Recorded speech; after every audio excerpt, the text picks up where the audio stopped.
Chère Givordine, chère Givorna, depuis le lundi 11 mai, nous avons commencé à retrouver un soupçon de liberté de mouvement après 55 jours de confinement. 55 jours où il a fallu gérer l'urgence inédite, l'angoisse, l'incertitude et les fragilités de nos concitoyens qui se sont encore plus aggravées pendant cette période.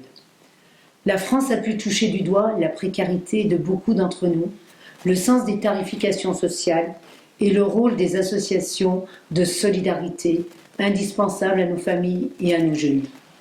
Aujourd'hui, en comparant ce qui s'est fait dans d'autres communes et grâce aussi à vos retours, je peux tirer un bilan positif de la gestion de cette urgence.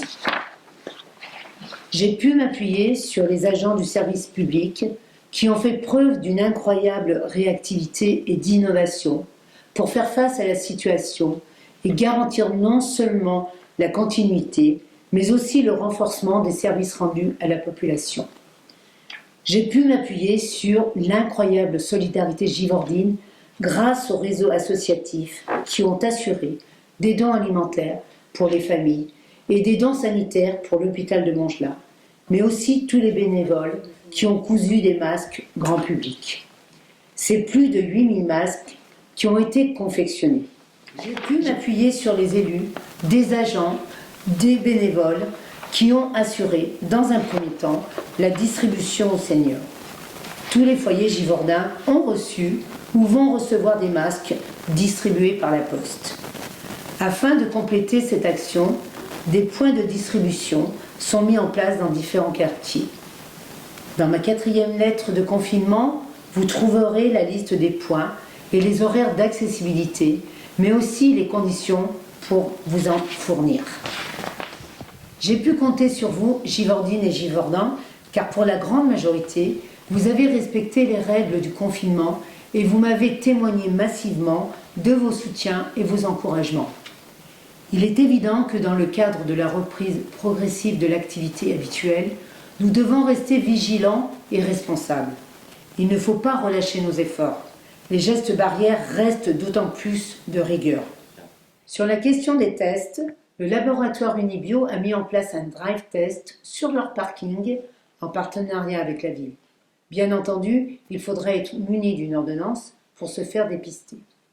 À Givors, nous avons mis en place un plan de reprise d'activité afin de veiller à la sécurité sanitaire des agents et des habitants, mais aussi afin de prendre en compte le caractère progressif de la relance de l'activité.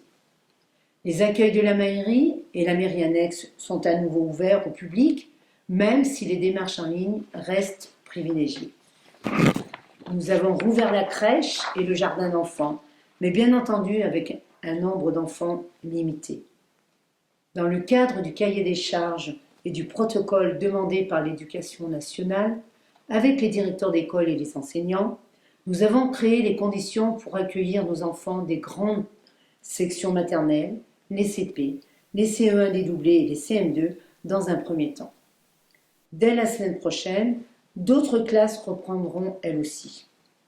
Les accueils périscolaires du matin et du soir sont assurés par le personnel municipal uniquement pour les parents qui travaillent et qui le souhaitent. Le temps méridien est également assuré par le personnel municipal avec un repas fourni par la ville dès sa 2e semaine de reprise. Près de 40% des parents ont pu remettre les enfants à l'école élémentaire et 34% en maternelle. L'ambiance, je vous l'avoue, reste particulière pour nos petits. Il viendra un temps où des temps de parole seront nécessaires. Cependant, d'un point de vue sanitaire, aucune réclamation n'est remontée à ce jour. Je reste aussi très attentive aux collégiens et lycéens givordins, même si leur reprise est du ressort de la métropole et de la région. J'en profite pour remercier le courage de nos enfants et leur capacité d'adaptation, car ils ont dû changer de mode de vie du jour au lendemain. Les marchés forains reprennent le rythme et la configuration habituelle, ainsi que les commerces de notre ville, sauf les cafés, les bars, les restaurants qui ne reprennent pas à ce jour. La police municipale continue à être présente sur une amplitude horaire de 7h à 21h. La déchetterie du secteur Givors-Grigny rouvrent en accès alterné. Les parcs sont à nouveau accessibles afin de vous permettre de vous détendre et reprendre un peu d'activité en extérieur. Le conservatoire continue en visio. La médiathèque rouvrira progressivement d'ici la fin du mois, mais un drive est mis en place pour permettre les prêts et les retours de documents. Le théâtre reste fermé pour l'instant, à l'instar de la piscine, des stades et des gymnases. Les mariages restent suspendus jusqu'au 2 juin en attendant de nouvelles consignes nationales. Et pour cet été, Festivété se fera de façon itinérante dans différents quartiers de notre ville, toujours dans un esprit festif, créatif et de proximité.